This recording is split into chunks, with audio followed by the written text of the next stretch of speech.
Hello everyone and welcome back to another video from Crazy Gamer. In this video, I'm going to show you how to enable console mode on the Dota 2 game. So let's get started right away. First of all, open up the Dota 2 game on your device, and once you open it up, you will be taken into the main menu, from which you will see the Play Dota option at the bottom right corner. Now, if you wish to enable console, then click on the gear icon at the top left corner, which will take you into the settings page. From here, click on options, and now click on 2 advanced options.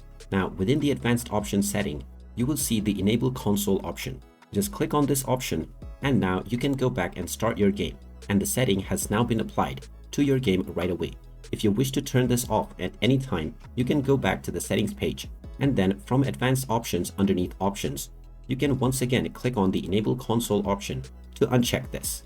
And there you have it. That is how easy it is to enable console mode on the Dota 2 game. If you find this video helpful, make sure you hit that like button and subscribe to our channel if you haven't done so already. Also ring that notification bell to never miss another update from us. Thank you for watching, and I will see you again in the next video.